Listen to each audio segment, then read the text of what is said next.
تا پلاگین هم بهتون نشون بدم که تو این بحث CSS و چیز به دردتون میخوره. یکیش کروم اکستنشن وب دیولپره.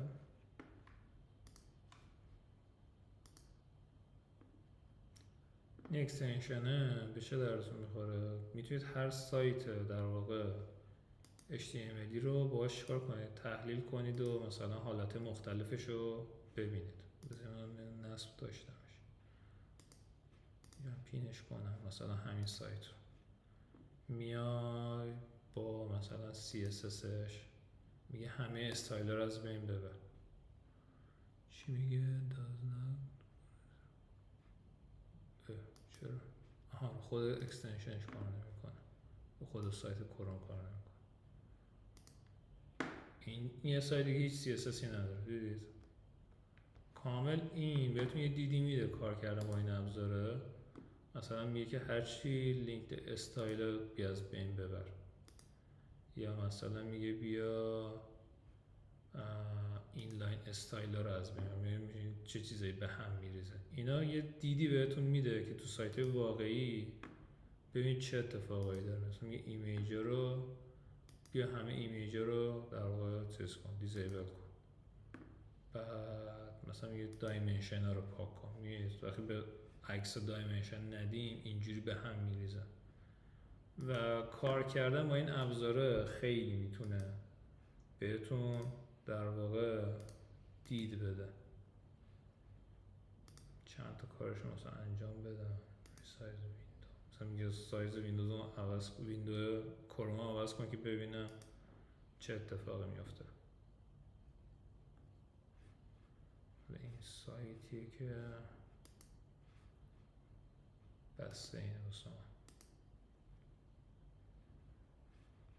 بریم توی سایت دیگه این کارو بکنیم.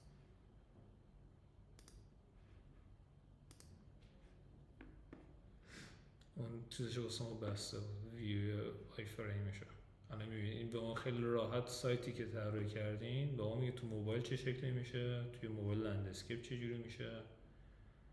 بعد یه ابزار خیلی هندیه و تو بحث آموزش هم خیلی کمکتون میکنه. مثلا دیسپلی رولر، اینترنال بروزر خودش کار نمیکنه. اینجا اون لاینایی که با هم چیز کرده میتونید در واقع چکار کنید.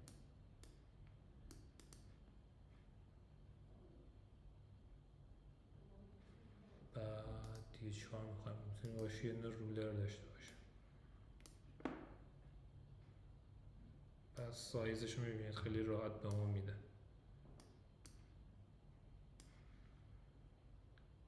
و خیلی بهتون کمک میکنه که سایت مختلف رو تحلیل کنید، مهندسی معکوس کنید، برید تو اینسپکتش ادیت بکنید و تا جایی که میتونید سعی کنید که تجربه کسب کنید.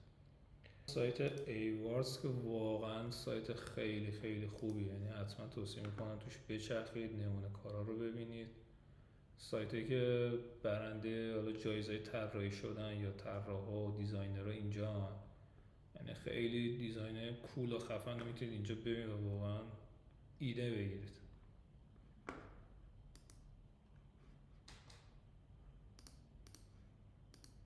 خیلی سایت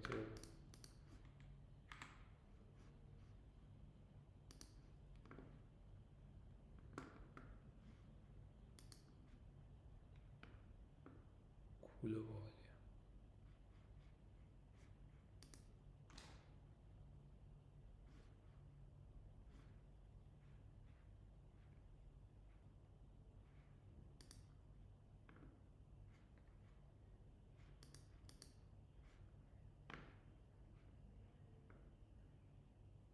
واقعا خلاقیت دارم، خیلی حس خوبی دارم تو این سایت چرخیدن. کم کم کم کم تمرین میکنید و به این سبک دیزاین ها میرسید که چه جوری اینا رو پیاده بکنید. سعی کنید اینا کم کم برید سمتش و جز به جز سوال کنید و اینا رو سعی کنید یاد بگیرید اگر که میخواید تو بحث فرانت خیلی عمیق و دقیق بشید.